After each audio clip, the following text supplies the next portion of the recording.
Y bueno, vamos a intentar analizar un poco lo que teníamos encima de la mesa con el dato de inflación de la eurozona que hemos conocido en el día de hoy. Vamos a hacerlo con un vídeo que nos ha preparado Pablo Gil, estratega jefe de XTB. El último dato de inflación que se ha publicado en Europa, del 10% en términos de inflación general, plantea la pregunta de si ya hemos alcanzado el techo en este proceso alcista en el que estábamos inmersos desde hacía más de un año. Y como veis en la gráfica de arriba, efectivamente es el primer quiebro sustancial que se ha producido en la tendencia, y en la parte de abajo tenemos la inflación subyacente, es decir, aquella que no computa ni energía ni alimentos, y en este caso se ha estabilizado en el 5% sin registrar ni subidas ni bajadas. Si nos vamos al dato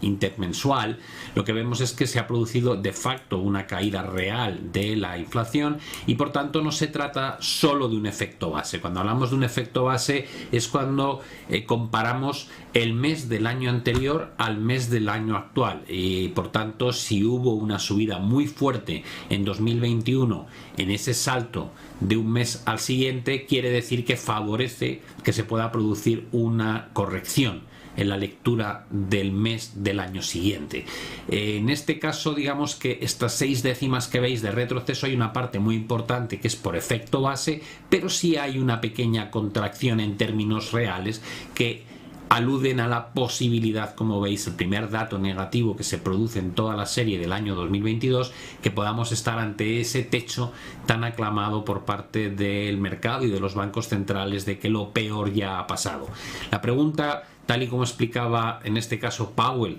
en su última comparecencia, no se trata solo de si hemos alcanzado el techo, sino cuánto tiempo va a tardar en remitir la inflación hacia cotas del 2%, y eso tiene que ver con cómo de agresiva queda por delante la política monetaria y cuánto tiempo se van a mantener las tasas de interés en cotas altas. En el caso de Europa, no olvidemos que cuando miramos la estadística interanual, vemos variaciones que comparan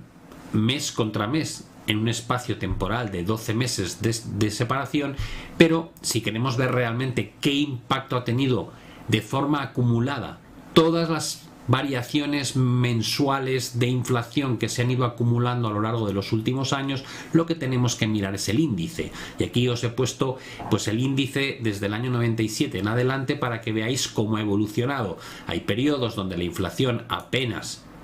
suma, como pasa aquí y aquí, y hay periodos donde la inflación se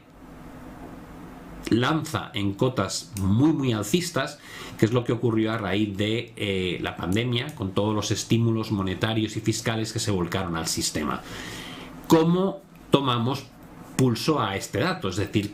¿cómo sabemos realmente lo que está ocurriendo? Porque en función de qué tipo de estadísticas miramos, parece que las conclusiones son distintas. Lo más fácil es calcular cuánto capacidad adquisitiva se ha perdido a lo largo de un periodo determinado. O dicho de otra forma, ¿a qué equivaldrían 100 euros en 1997, teniendo en cuenta que la inflación agregada desde entonces ha sido de un 66,06%? Y en este caso descubrimos que para haber mantenido nuestra capacidad adquisitiva de 1997, nuestro billete de 100 euros se tendría que haber transformado en un billete de 166,06. En ese caso estaríamos pudiendo comprar lo mismo en términos de bienes y servicios que comprábamos antes, pero si no hemos conseguido rentabilizar nuestro dinero y mantener subidas salariales de un 66,06% en los últimos 25 años, quiere decir que somos más pobres que antes.